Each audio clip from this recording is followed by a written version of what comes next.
pleasure to introduce some of the folks that I work most closely with here at the corridor. All of the companies in the corridor, I think, are very different, but there's one thing that ties them all together. They're all knowledge-based, and with that means, that their key input, their key resource that they use are their employees and their talent. So one of the things that people come to me for is to helping with connecting them to talent. And so that's why I brought on these three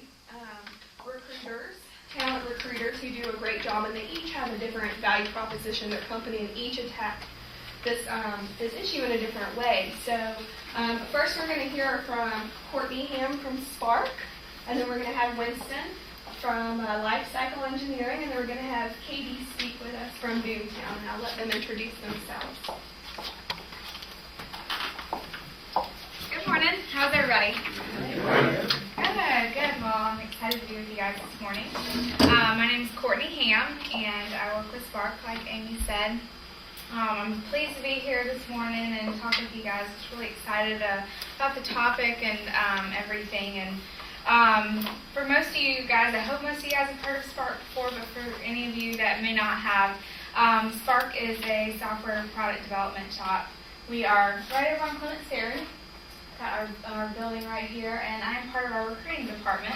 My lovely colleague, Leanne, I have my picture with me there. So we have been around for just over 2.5 years now, and we specialize in enterprise software design and mobile application development. We've really got our start within the government contracting arena and work with various government agencies, and have had some early success that set us up for some very rapid growth. Which is very, very exciting being in our department. And that has kind of paved the way for us to be able to diversify, and we actually have 5 commercial Spark products now as well. So it's really, really exciting times at Spark. I've been with the company for about 14 months now, and when I came on board, I think I was about 45th person hired. And over just a year ago, we've grown from about 45 to 160. So it's been very, very busy, but all fun. So with that, of course, does come great challenges. Making sure that you're recruiting the right people, the top talent, and retaining those people is so important for any company's success. And so that's some of the things that, with most companies, everyone has that challenge. And so I just kind of wanted to share with you guys a little bit about some of the things that we've done and we've found very successful in our recruiting. So really getting your sourcing out of the box has been huge for us. Some of the things that we do to source, which is a little bit different, our networking events are huge for us. We are a huge proponent of Tech After 5. Love going to Tech After 5. Charleston, Charlotte, Columbia, Greenville, Charleston Young Professionals, teaming with Ernest and Amy at CDC, I5K, really just getting our names out there in the community has been so huge for us. So it's, I think, probably the craziest networking event that we've done so far. We attended a midnight release of the Call of Duty 3, and you can imagine that was pretty interesting. But hey, you never know until you try it. So those are things that we've done, and it's really helped, getting your name out in the community. Making yourself known is really part of it. I kind of joke with our department that, at any given time you can find a picture on our website. You can email me, chat me, text me, call me, Facebook me, tweet me, or LinkedIn me. So, just making sure that your name is out there and that anyone who wants to get a job at Spark knows who to talk to. It's really, really important. I was actually at Starbucks just last week, and in typical Starbucks fashion, they got my name, said, "Okay, my name's Courtney." Courtney Ham? And then this girl pops from around the food refrigerator and says, I saw your picture on the website and I knew it was you. I want a job at Spark so bad. Okay. So, things like that. It's really nice to know that things like that are working. In addition to that, just building relationships with the candidates that apply to your company. I hate more than anything hearing, well, we'll keep your resume on file, and this person never gets contacted. And, once you contact this person, maybe they're finishing up school, or, maybe they would be a perfect junior software developer in a year. Making that contact and keeping in touch with this person until you find that perfect spot for them not only makes an advocate out of a person for your company, but also helps make my job easier. So all of a sudden this person is, contacting me, hey, I've graduated, I'm ready to join Spark. Some of those things are really sourcing strategies that have helped us to be successful.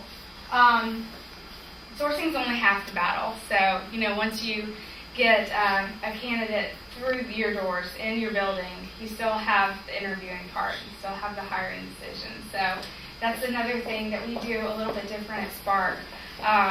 We really hire a little bit backwards. We hire on culture first, aptitude second, and resume third. Some people kind of scratch their heads about that, because if you're hired on resume third, how do you know, right? But the culture and the aptitude are really what's going to take your company to another level. Making sure that someone has an entrepreneurial mindset, making sure that they're creative, a team player, someone who collaborates with others. These type of things, has the aptitude to take it to the next level. Those are so much more important than what's on the paper. So those are really the type of decisions that we like to make our hiring on, or the culture and the aptitude. And then, of course, taking into account the resume, but that's Spark's hiring equation, and it's worked for us, and we do think it's going to take us to the next level. How do you determine those culture things that you mentioned, working with a team and those things when you're interviewing someone? How do you determine that? So that's a really good question. So a lot of times it's you kind of have to go with your gut, Within our organization, and probably most, I would think, is, you've got people who are experienced with interviews, who have seen an interview that they hired that didn't go well, those type of feelings. And, asking different questions related to a person's personality is really the only way that you can really get that feel, I would say. One other thing I'm going to touch on is our shadow day at Spark. It's something that we do for every person that we hire. Is they come and they have to hang out with us at Spark for a day. And it's fun, it's a good informal way for you to get a realistic job preview. It also gives the teams a chance to see whether or not this is going to be a candidate that will make it within the organization. It's 100% transparency for the candidate, 100% transparency for the company, to be able to see what is this candidate going to be able to do when we bring them through the door. So that's another way, I think, that And I didn't mean to cut you off. No.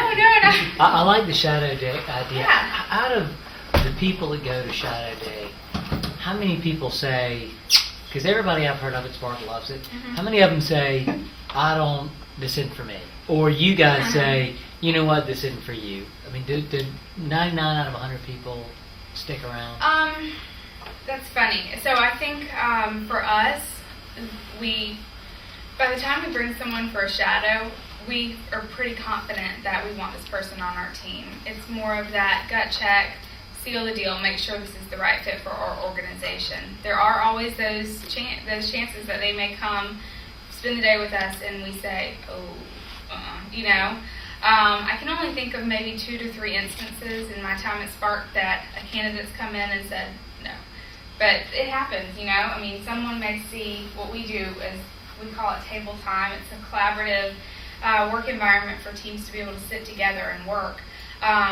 A candidate may come in and see us sitting at all these white tables and everyone talking and music blaring and say, I'm going back to my cubicle, So it happens rarely. I would say rarely, but it does happen.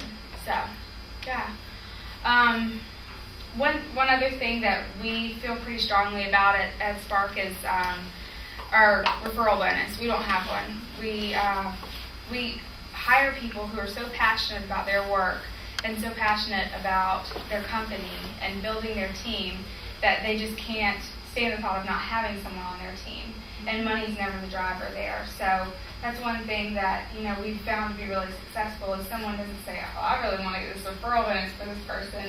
So We don't offer that, and it's really, no one's ever asked for it. They are so excited to build our company that it is what it is. So, but yeah, I mean, we feel like we've done a great job, with our hiring, and as we continue to grow, which we plan to do, and grow our company, grow our culture. We really want to, start branding that and helping other companies with their hiring and recruiting. And we actually have a product that is specifically designed to streamline the interview process. It's called Sparkin. It's brand new. Actually, I have Kelly Elder here today, who's a member of the Sparkin team. But basically what it is it's a smart crowdsourced pool of questions. It is an interview builder, and also includes various feedback tools to be able to help an interviewer to select the perfect candidate. So if anybody's interested in that for their company, we actually are looking for design partners. Feel free to talk to myself, Kelly, visit sparkin.com. Any information that you'd like, we'd be happy to talk to you and your company about partnering on that. I think that's about all I have. I can turn it over to Winston unless anyone has questions. I do have a question. Sure. You mentioned earlier talking about sourcing and looking at other markets for like Tech After 5. You mentioned Raleigh, Yeah. Columbia, Greenville. I'm really interested in what are the markets where you're looking for talent attraction that you're going to. If there's any ones beside those that you mentioned. So what markets we've kind of looked into? Definitely the Charlotte area. We really don't want to limit ourselves to just the Charleston area. There's so many great tech companies throughout these areas. Raleigh is huge. Raleigh is a huge upcoming area within tech.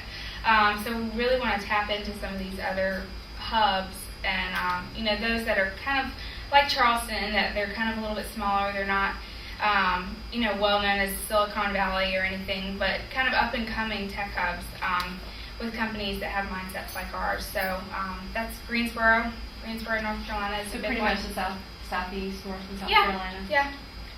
Thank you. Courtney, I am used to backward the other way, which is performance-oriented. It's the first thing you take a look at. So what you said about culture, which is very interesting, because if the culture doesn't work, it doesn't. You said entrepreneurial, teamwork, take it to the next level. What other elements do you have in culture? Creativity. Someone who can see the big picture. Someone who can see past the work that they're doing, the work that's affecting the company and changing the organization. People who are there to better themselves, people who want to increase, their responsibility, grow into their career. You don't want people who are stagnant. Just really forward-thinking, type A. Our company's all type A, competitive people, and that's kind of what we look for when we hire. It's a very interesting culture. It Makes is. for a very interesting change. It does, and it's been so successful for us. It's a really nice way to hire, for sure. Thank you. Claire, before we hear from our next speaker, Winston, Amy and I were up in Charlotte with the dean of the computer science department at UNC, and Dr. E. And he said that they're happy to send some of their graduates down to. He says they prefer that they not all stay in the Charlotte region, but they kind of disperse through the country. So, I'm probably making a trip back up there. So, we're going to be going to Georgia Southern, Georgia Tech. Pretty soon. Right now, our efforts have been limited to South Carolina, but we're going to push past that. The reality is that, and I don't know what Clemson's graduates, Amy might know, but in UNC they currently have 1,200 computer science graduates, which is phenomenal a year. And so, if we can just kind of get some of them to look at Charleston. Thank you. Well, and we have campuses in all those cities that she mentioned, Exactly. in addition to Virginia, so throughout Virginia, North Carolina, and South Carolina. So I would like to talk to you offline about hooking you up with this. Yeah, absolutely. We love that. I mean, We may not have programming in Charleston yet, but we have it at other campuses. any recent grads, we look for recent grads. We have about 5,000 students in Virginia Beach. Yeah, definitely. I forgot to CIS mention too, program? I'm holding this interview suck card, but it's for Spark, and interviews suck, so make them suck less. So that's why I got that. But It's got a Smith all over it. And one of the reasons I invited Winston is because they have one of the most impressive times in terms of being able to fill a candidate. I think he said that his average time to fill a candidate is 30 days. And for those of you who are in HR, you know that is impressive. Now it is an average, and I do understand that some take longer than others, but that's pretty impressive. Yeah, it's one of those things, again, it is an average, so, yeah, we do have some that take He quite doesn't some like to time. brag, but he knows what he's doing. Well, it's one of those things, so I appreciate y'all having me, thank you. Ours is a little bit different than Spark, Boomtown, and a lot of the other companies here at the corridor. I'll hang out in the back. We've been here in Charleston 34 or 5 years. Started out doing maintenance and reliability for the Navy, so it's a little bit different. We didn't start out in technology. We've grown. We now have 4 main business units or divisions that we have in all of our different office locations. So here in Charleston, the Applied Technology Group, which is similar to Spark. We work on actually a lot of the same projects even out at Spayhor. The Engineering Services Group, it's the main core unit that we had that started with the maintenance and reliability for the Navy. We've expanded that. Financial services, logistics, the reliability group kind of was a spin-off in that we took the same best practices and applied those in a commercial environment. So anyone with a manufacturing environment, keeping their machines running, same thing as your car, preventive maintenance, tune-up, oil change, those types of things. The Institute, education, so we teach those best practices to the companies as opposed to just coming back and doing a new consulting engagement. We've done 66 hires so far this year, ahead of projection, which is nice, showing a nice turn. We've done most of those, well, I shouldn't say most, a lot of those are Charleston, but again, this is company-wide, so a little bit different than the purely Charleston focus. Strengths-based, of our folks, 573, I think, was the total on Monday. So, of those folks, what we look at, very similar, is we're looking at attitude and aptitude, strengths, what do they bring to the table? So it's not just what's on the resume and in the background, but are they passionate about what they do? A lot of those folks are ex-Navy, so they're bringing what they did in the Navy and that experience, and they're bringing it to a consulting environment. So they're basically doing the same thing, just teaching other folks again. And that's, that's one of the things for us. It's all about the people, and that's very similar to other folks because we don't create any widgets. We don't have any type of product. It's all about the people. So again, the culture is just huge. They have to come on, have that same mindset and the entrepreneurial spirit that Courtney mentioned. It's all about the individual and the relationship. So that's big. Our building as well, we're just off of Leeds Avenue, right by the boat landing. Most people think, oh, is it by the jail? So I try to avoid that. It's by the boat landing. So we've been there about half the company's time. Moved from West Ashley. We're in Park Shore Center. Best places to work. That's something that really shows and kind of helps reinforce. So it's not just a recruiter or one of our managers or an employee telling folks, hey, we're a great culture, we're family oriented, it's fun. It really helps kind of showcase that. And it's something our CEO is really the most proud of all the things that we've accomplished. And he speaks to it very regularly and mentions it any chance he gets. So let's see, where are we? Moving that. There we go. So to the strengths-based statement there, our vision, and this is something again that's very important, and we hear time and time again that it's about the employee first, because it has to be. So we're identifying the strengths of the folks. Is it the right fit for the company? Very much the same kind of idea that Spark has. So are they going to fit with the culture? Is it someone that's got the same mindsets and values? They've got to have great managers. The managers are so key because a lot of folks will tell you that people leave managers, they don't leave a company. We want them to be engaged. Everybody wants your employees engaged. That creates the culture and helps build on that energy that you have and the passion that they bring to the table every day, not only about their work, but about the company as a whole. And they'll share that. If your employees are happy and engaged and enjoying what they're doing, their customers will see that and be engaged as well. Can you tell us how you engage the employees? Some of the ways that you do that? Sure. Yeah, it's very much similar to what you would expect to have in terms of, we start at the beginning. So this is what you can expect when you come to Life Cycle. Here's the family-oriented feel that we've wanted to keep and maintain.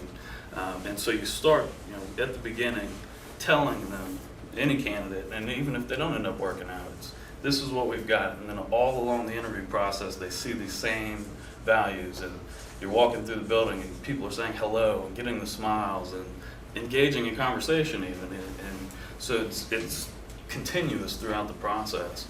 And then when they get on board, you haven't oversold your bill of goods by any means. You continue to practice that culture that you build. And so it's just something that you see, and then they come on board and you're living it daily. And that's really the kind of big key thing is, this is what we are, very transparent. Kind of like we do the shadow day, but similar to that is, this is what we've explained, this is what you've seen during the interview process, and when you get on board, it is what you saw. So right, so setting expectations and following through is key. Absolutely. So once the customers are happy and engaged, obviously the company can grow. And as the company grows, increase the profit and stock. So starting with the employee, and that's what's key for us. The folks that we bring on board, again, because we don't manufacture anything, it's all about the people. And then to the vision statement, this is Jim and George, when they founded the company, they really believed in the people, and they've maintained that throughout the years. And so that's why they came up with this vision statement. They want folks to come and have fun, to grow as an individual, as a professional. So training, diversification in work environment or team or project, certifications, those types of things. Having fun while you're doing it. You want to go to work every day, you want to enjoy what you're doing. And so continuously trying to create a fun environment, as simple as that sounds. And then again, kind of following the model, you develop the advocate clients that will come back to you, that will share their experiences with other folks. And then also the service that we provide, obviously there's got to be value for the client there. So if we're not coming in with engaged employees that are enjoying what they do and providing that service, we won't get a call back. And then creating the profit, again, is last. So it's a byproduct of having an engaged employee workforce and bringing the folks on, and again, maintaining that throughout the process. So essentially, a lot of the same. I mean, it really echoes a lot of what Courtney was saying, in the fact that the culture, the engagement of the employees, the people is really what it's boiling down to. And if you kind of focus there, the rest comes. So, and that's pretty much it. Can you talk a little bit about maybe some of your sourcing strategies, how you get to that 30-day point? Sure. Very similar, again, to Courtney's. The job boards are really going down.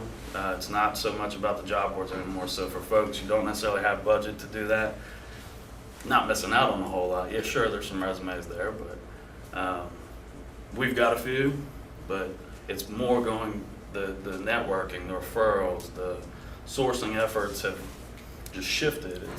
It's not necessarily, I've got to have Monster or Career Builder or Dice or any of that to find the folks. It's getting out there and being around the folks that are in the environments that you need. So for us, a little bit different. Again, we need to be in financial services in DC, so we've got that going on. We've got logistics, so out in San Diego, it's a little bit different than what we do here in Charleston, and a lot of the Tech After 5, those types of things. So it's all very, very similar in that regard. And again, LinkedIn, so some social, go in that direction, but job boards, not so much. Yeah. All right, thank you. I'd like to ask the Oh, same yes. question I asked Courtney, which Certainly. is if you are marketing outside the region, what markets are you in? Basically, because of the logistics of relocation in general, it kind of naturally happens to fall southeast. Folks are more apt to relocate somewhere that's semi-close as opposed to West Coast. We don't get a whole lot of West Coast. We don't get a whole lot of Midwest, but there's some, and get some folks from up north that are looking to come down, get out of the cold. But again, primarily southeast as well. But the local markets, the Atlanta, Charlotte, Jacksonville, kind of that golden radius around Charleston of hubs. Okay, thank you. Certainly. Thank you.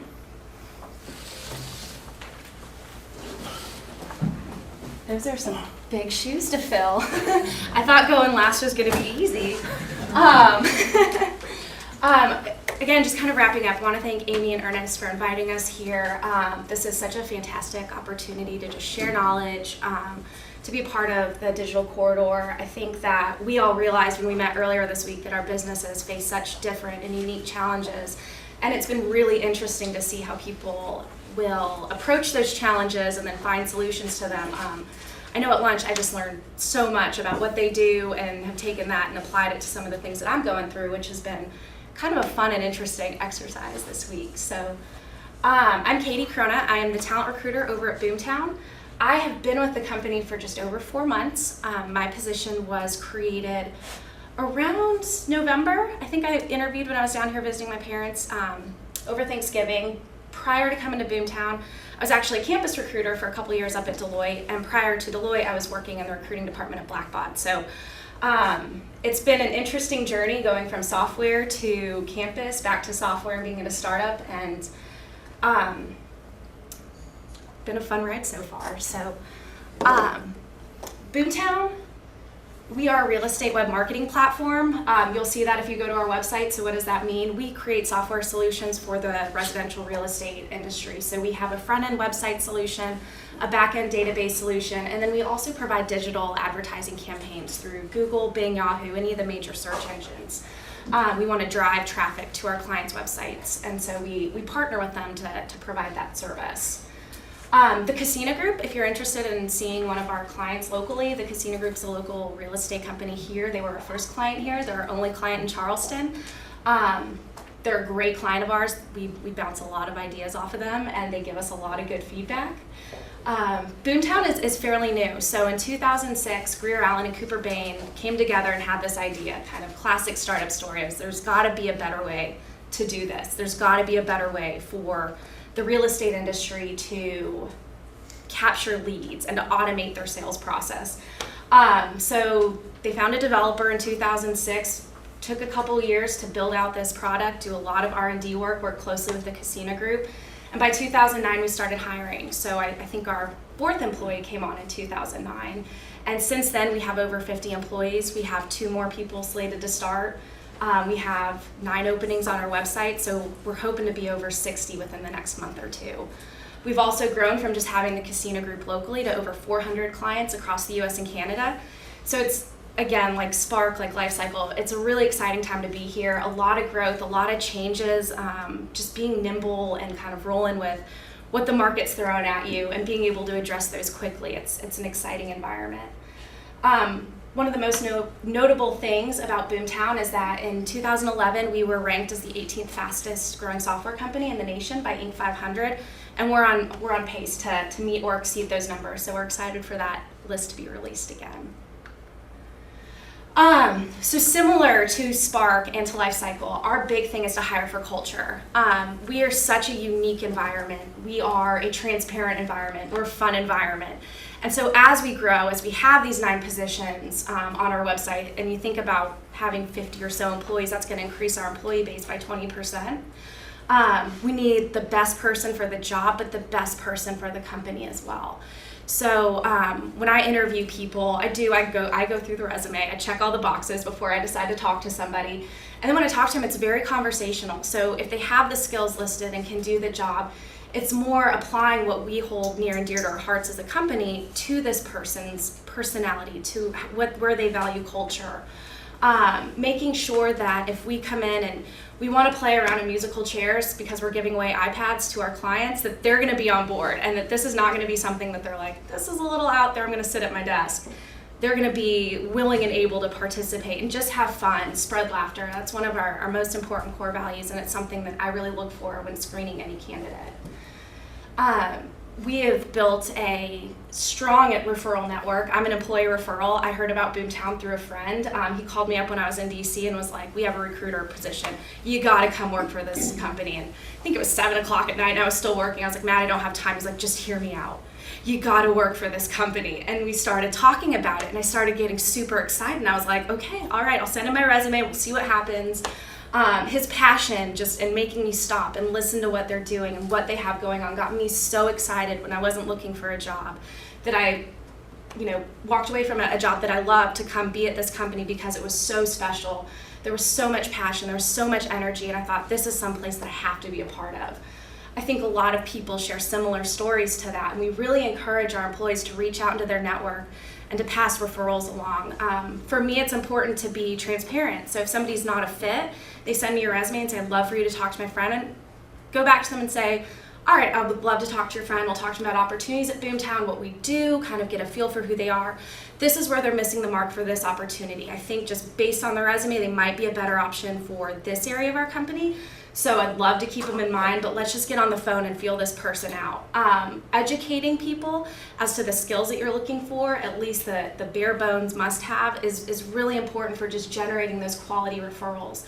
And then with every referral that you talk to, whether they're a fit for the position or not, they might know a friend and tell a friend about a great phone interview they had or a great conversation that they had or listen about this company called Boomtown.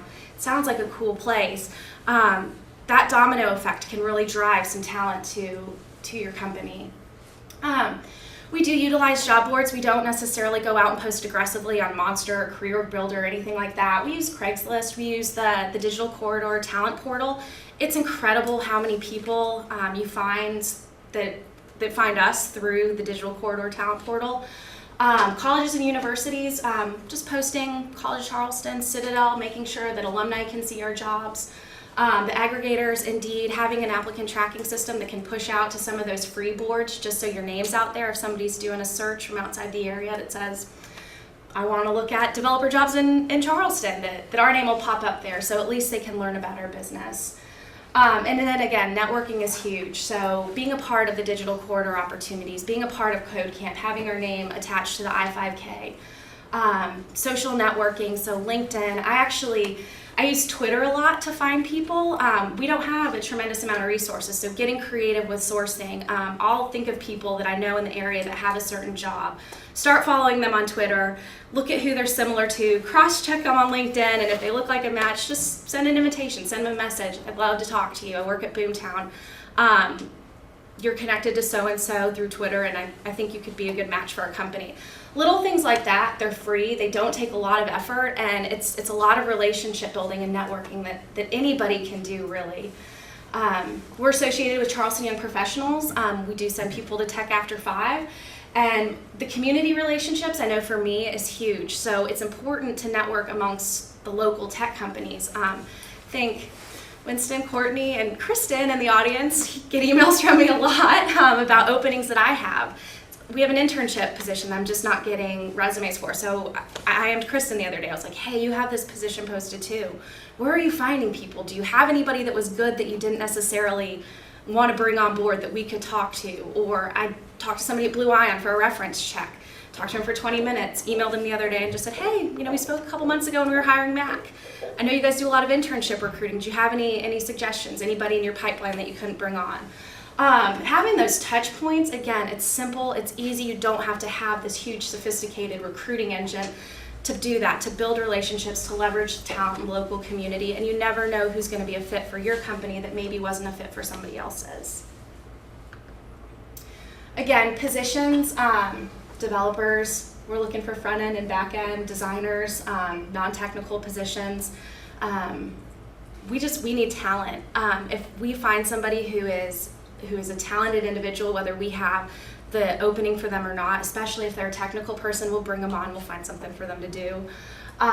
We didn't necessarily know that we were going to be hiring a developer. We got an extremely talented developer that reached out to us a few weeks ago, and brought him on, and there's going to be work for him to do. So we knew we couldn't pass up that opportunity. So one thing that we do is we're open to talented individuals when we might not have that immediate need, because we know that this person we just brought on board is going to make a tremendous impact later on this fall when this work that we're forecasting really comes through the line. So just being flexible, being able to be nimble. I think that a lot of times people get frightened of recruiting or frightened of HR because they say, well, HR is going to say no to that, recruiting is going to say no to that, I don't know what they're doing, I don't know what's going on behind the scenes.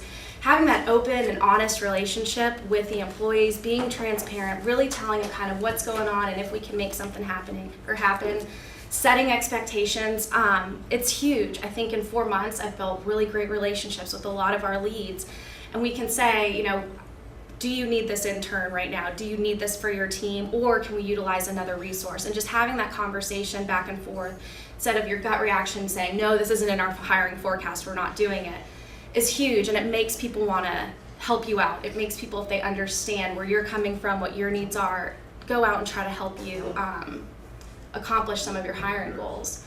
I know that for our employees that they're very vocal on Twitter, and it's something that they do organically, and we kind of goof around and go back and forth all day. And people who follow other people pick up on that, and you'll talk to candidates and say, well, I follow Tim Wolf, and I saw that he was teasing this guy Chad online, and it just looked like you guys get along really well, and I want to work at Boomtown. It's a really strange source. It's a little bit different than saying somebody found you on Monster. When you find people that can get engaged with your company in those levels, they're kind of already checking off some of the culture pieces for you. So they're passionate, they follow us, they know what we're doing, they know who some of our employees are right off the bat, and those are things that impress me. One thing that we're doing at Boomtown, we're doing a lot of kind of building out, process is a terrible word. We're building out strategies to find culture fits and really figuring out ways that we can take our core values and take our cultures and apply them in a business setting. Our core values really are an important thing for us. They're not a mandate that Greer and Cooper just thought about one day and said, all right, guys, here's your core values, live long and prosper. It was an exercise that everybody in the company went through, where we had somebody come in and take an aggregate of what was important to everybody and turn those into the values that have really shaped Boomtown. And we apply those to our hiring decisions, we apply those to business decisions, we apply those to just about anything you can think of that happens at Boomtown day to day.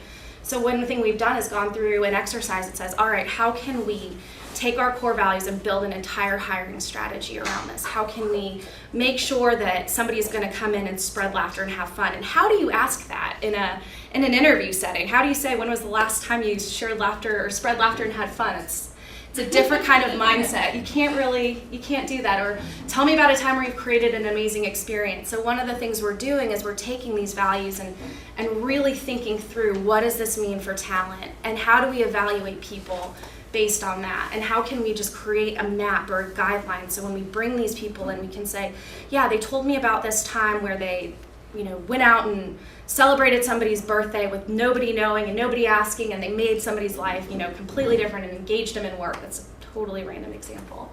But little things like that shine through that could be glossed over if you're so focused on skill and so focused on resume. What are the things that you can extract out of a person, how they work day to day, and how they work with a team that can relay into the passion they're going to bring to a job? So that's one of the big things that we're going through right now, and really trying to screen people for what's important to us. I'm trying to think. I think that's about it. Do you guys have questions? I'm going to ask you the same Yeah. question. Yeah. If you're marketing outside the market, where? When we open up, so for our positions that are non-technical, or we're able to utilize the local network in Charleston, we're pretty much staying here. So for support, for our success managers, which are our account managers, we can really find a lot of local talent. And that's a lot of our local network through our employees that we're trying to leverage. For some of our higher level positions that are a little bit more specialized, what we did was, instead of looking at cities, I went through, for example, when we had our product manager opening, I sat down with Cooper, our vice president, who wanted this hire, and I said, okay, when you think about the ideal person, what kind of company are they going to come from? Are they going to come from a startup? Are they going to come from IBM? Are they going to come from something totally unrelated? Can they be a government contractor? Is that going to translate into what you need? And so we walked through the mechanics of the cultures that we were looking for. We brought up the other Inc. 500 list. We looked at who's above us on the list, and we walked through and we looked at their websites and we said, okay, this is a company that we want to recruit from. These are people that we want to start making connections with because their culture translates into our culture. And these are going to be the same type of people that are going to thrive here.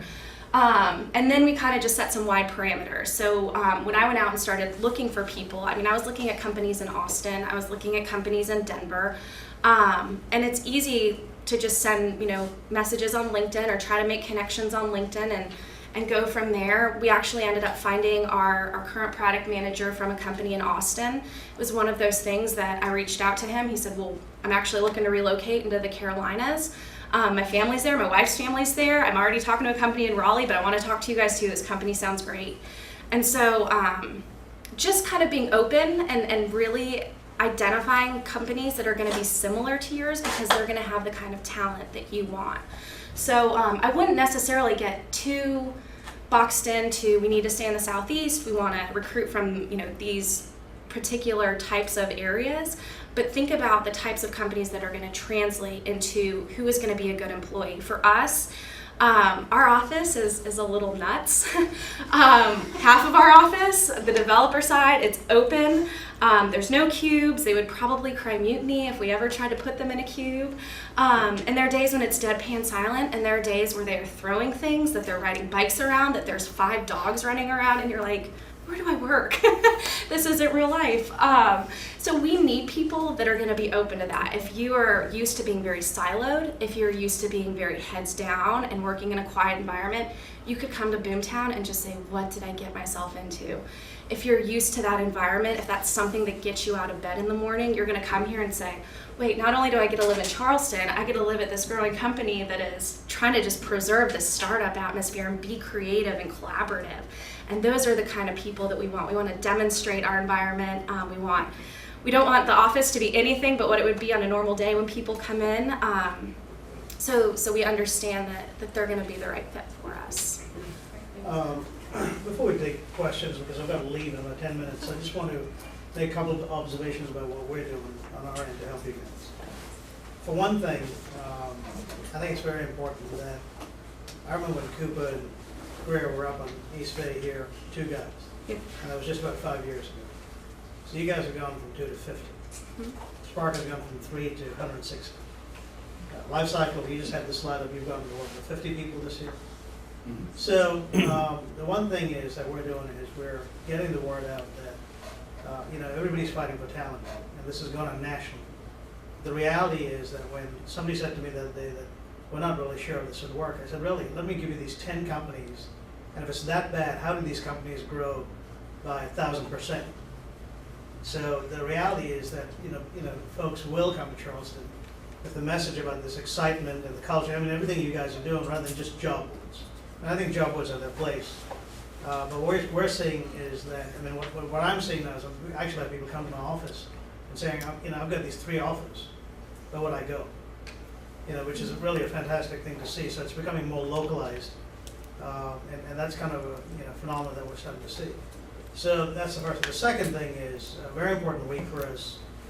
This week we started the Code Camp classes. And all of you guys are participants in that initiative, and you'll all have an opportunity over pizza and Cokes to tell folks at 7:30 what they want. But we're doing pair programming for one thing, which is in the classroom set up perfectly for that. But 42 students started to get a high level of education on things that they didn't know enough about: iOS, jQuery, and Ruby on Rails. Today we've got a briefing at 12 o'clock. that will look at expanding that into 10 classes, all driven by the company. So pretty soon, Amy's going to be calling you guys saying, what are you going to need over the next 3 years? And then we're going to go out and source the instructors, and we're going to basically blow that up, so it helps you guys. The other thing is, because it's becoming more of a social environment, Katie, I'll tell you, and it really kind of warmed my heart when I heard that your video, which we should probably play over here, was making the rounds of Blackball, and I said, shame on you guys for being totally absent from this, and they get it. They're starting to realize what's going on now, so they want to be able to participate. So I think that culture, and the other thing is, what I've noticed about all you guys, whether it's John and you guys, and you're more than willing to share. You'll haven't basically said, hey, listen, these are my folks. And, so I think it's really kind of interesting. You're creating this virtuous cycle by basically sharing outside of your, talent, experiences, that kind of thing. So, I think that Code Camp started out by getting input from you guys. And, we're just going to kind of grow it. So, I just think that, separate from, but I cannot, I think it's really nice to hear that culture has become a big issue. And to that end, Amy and Sophia actually are planning another event, another networking event that's going to blow everybody's socks off, which we'll probably do in the summer when everybody's kind of, so we've got the bash, we've got the race, and we'll have a third event that brings people together again to compete, to enjoy, and enjoy some kind of. So with that, an event and a question. Sure. I've got 2 questions.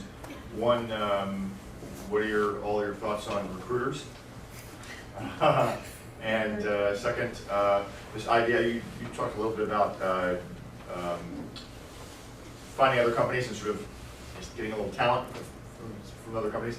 What are the ethical considerations for picking people from other companies? Locally or? Just in general. I'm just sort of curious about that. It's something I've never considered, and I don't know what the general consensus is in HR and sort of what about that. I think if you read any article about finding quality candidates, they're all going to push to look for the passive ones, look for the ones that aren't necessarily out there with, almost at their wits' end in their current role, but the ones that are strong performers, that are passionate about what they do, and how can you find them and pique their interest to consider coming over to your organization. It's one of those things that I'm sure people will get picked away from us eventually. We're on the receiving end a lot of times, but for companies that we have relationships with in the local area, there almost is a gentleman's agreement that if we have a strong relationship with other recruiting departments or other leaders there, that the candidate needs to be open and transparent with their intentions. If you don't have that relationship, or if it's somebody not in Charleston, I would say game on. That's the company's responsibility to provide an employee a job that they want to go to every day. I think. And if you're, because I've been approached sometimes by developers at other firms, and what do you is there a do you need, are you supposed to reach out to their firm and say, hey, you've got a candidate who's unhappy, or somebody who is sort of trying to jump ship, or what are the? I think. Oh, sorry. You can go. Sorry. I think a lot of it. So of course you have the confidentiality piece. So as a recruiter for any company, that's kind of out of your hands at that point. If a candidate has expressed interest in your company, you can't really cry wolf and say, hey, I've got somebody that works at your company that's applied to us. So that there's a whole confidentiality piece, but I think it's just being respectful of companies that you team with, companies that you partner with, and but you also have to look at the end of the spectrum that if you do have a person who works for your company and they're looking for another position, then it's not all the company that's receiving the candidate. So.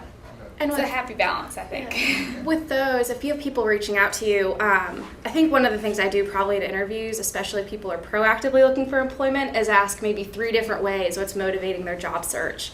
So really just figuring out different ways to ask the same question, to say, are they just fed up?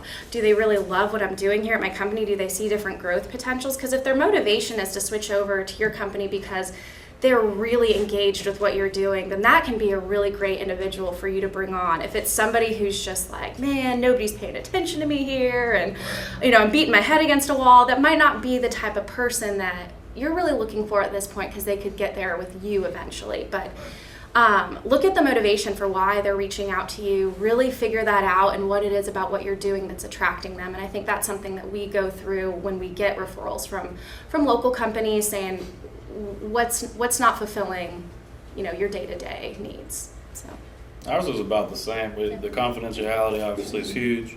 With the passive candidates versus active, obviously a very big difference there. But LinkedIn, for example, if you go on, folks can indicate if they're open to hearing about job opportunities, and that's a checkbox some people remove, and so you try to be cognizant of that.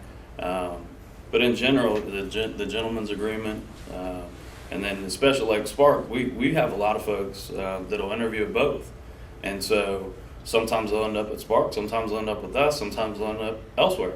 But once they get there, it's pretty much a hands-off. That's. And what about the recruiter piece of the question? Outside recruiters or inside? External, I think. External? Yeah. Yeah. We're internal, ruthless. we're great. We're ruthless. Don't trust them. Yeah, we typically don't utilize outside recruiters. I came from an outside recruiting firm. Lifecycle was one of my clients.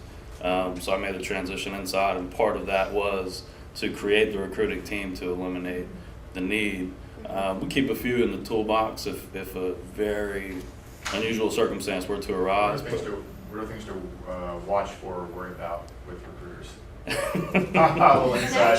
Yeah, All that's. of them come from external recruiting. Mm-hmm. Yeah. Especially. To pick an outside recruiter, I mean, they get a bad rap a lot of times, recruiting firms and individual external recruiters. So just to develop a relationship, someone who's not overly salesy with you. Price point will be a variable for a lot of folks, especially smaller, because when you're talking about 20, 25, 30% of a salary for a small company, I mean, that's a huge investment to make. How long until you recoup that cost? So we try to avoid it. I would make sure that they're on the same page with you with your recruiting philosophy. So make sure that they understand your business. If you're going to be paying them to provide you with a service, they need to be an extension of your business, not just a recruiter working at their company. When we've worked with some people just to help us with searches, I'll say, tell me what you know about Boomtown, kind of like we're interviewing a candidate. How do you describe us when you're out there promoting our company?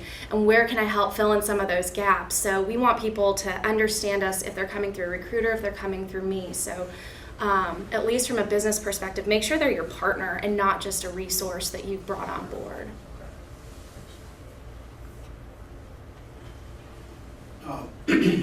One of the things I would suggest, because we work with clients different ways, if they're considering working with an outside recruiter, get references. You're engaging someone to provide a professional service, and it's a lot easier to call previous clients and say, how did this person approach the process, rather than you be the first, your process being the first way you learn about it. Absolutely. I have a question about internships. I didn't hear you speak a lot about it as a source. So how valuable are internships in building your workforce? Well, I think y'all have. Yeah, it's extremely valuable. And, just being a company that has grown so significantly over the past, 2.5 years, that's a huge thing that we're a proponent of. Being able to help develop that talent in the Charleston area, other areas as well, but obviously, when kids are in school, most of them are coming from the Charleston area, and being able to, develop that and turn it into full-time positions for them, I think is so huge. I think every single one of our interns that we've had, over a period of time we've been able to offer a full-time position, and we're really proud of that. So we continue to really be an advocate of internships. Coming from the campus recruiting world, that's huge, just being able to have a program set in place where the student is going to come in as an intern and then have goals and be developed throughout whether it's a summer or a semester co-op, and then have something that they're working towards as an end result. It's important for companies when you consider taking on an internship, what's going to be the next step. So what's going to differentiate us from bringing on a student versus a temporary employee, that we can have just an end date for a project. I'm a big believer that you need to develop the student. You need to have something at the end that they're going to walk away from this experience as a better young professional. And so for us, as we continue to grow, that's something that we are starting to really put some framework around. And start really looking forward into, okay, next June, are we going to have an opening that this person could potentially fill if they're a strong performer and they've spent a summer or 12-week period with us. So, And we just developed ours over the last few years. We've been working towards it. Initially, we only went through the Defense Contractors Association, where they offer it and actually fund it, but then they would come through life cycle. And so from that, we've developed a formal program, and much to Katie's point about at the end of it, well, what did they get? Did they just come hang out for the summer? No, we're developing skills, and we actually offer a certification or a choice of certifications that are relevant specifically for SPAY for our space, which is where the Applied Technology Group is focused. So Security Plus, Network Plus, something like that. And so we not only are they working, we're alongside folks, we're helping them study for that, and then at the end we pay for them to take that. So you do training in addition to providing the funds for the certification? Correct. All the 8570 serves? I think it's a small list. I'm not sure what all they firmed up. I think it was a choice of 3 maybe. That's great. How important are the traditional entry points of say, the resume and the cover letter? Are those still as important as they used to be, or is it, let me just go look at their LinkedIn profile? And even for younger candidates, is there a new equation going on there? And is there like video blogs or something like that that's really making a big difference? For resumes and cover letters, it's so funny because I think when I was especially doing campus, I would always tell my students, don't write a cover letter unless you have to, because that can be the kiss of death with grammar, with anything. Just don't volunteer more information than you have to, because you want the person to sit down with you and get to know you. If you have a terrible cover letter, sometimes when I read them, I'm like, oh gosh, no. For demonstrating, I like resumes for the fact that they can demonstrate work tenure. You can see if somebody's a job hopper. You can see how long they were in a role before they were formally promoted. I think there's a lot of really good indicators that just exist on that resume. I don't think you need to live and die by it. I think you need to be able to see what can be transferable into your current business. But I think that, for listing skills, for seeing their trend of growth, for seeing if they're just moving all around and hopping jobs, I think that it does provide an important just basis of, is this a candidate I want to talk to, or is this somebody that might not necessarily fit our basic needs? Yeah, to Katie's point, I do think that it is a kind of framework for what you want to see on a resume, what you want to look for as far as skills go. For me personally, it's not as important anymore.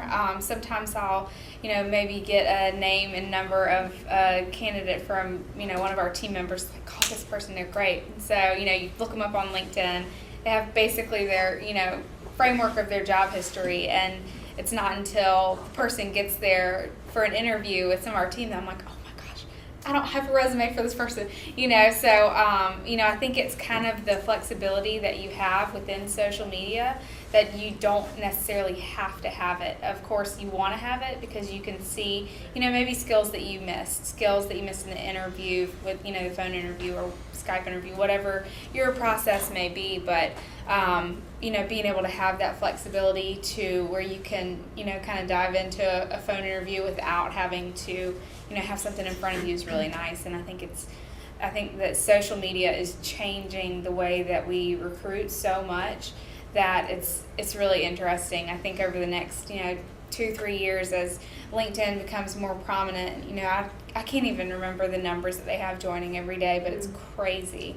And, you know, as that becomes more prominent and schools start, you know, making students have LinkedIn pages, I think that we're going to see a huge shift in the way that the resume is put together. Aside from LinkedIn, what are other, you know, what's your other main social media outlet that you're using? I mean, Katie mentioned that she's, you know, you need with Twitter and following. Creeping on Twitter. You know, we all have this joke in this world that you have to be a professional stalker, right? Right. That's how you do it. I mean, Facebook. Like, yeah, I mean, I feel like every time I get a resume from someone, first thing I do is look them up on LinkedIn and look them up on Facebook. You can tell a lot about the culture aspect of a person from what they allow the world to see. So, you know, that's really important. So, you know, I think it's important for people to be cognizant of what they're letting out there. And, you know, you may have someone on LinkedIn who's completely professional, and then you look at Facebook and you're like, whoa, I need to back up. You know, not the right fit for our organization, but I think that's a huge tool, and I think a lot of companies are utilizing that.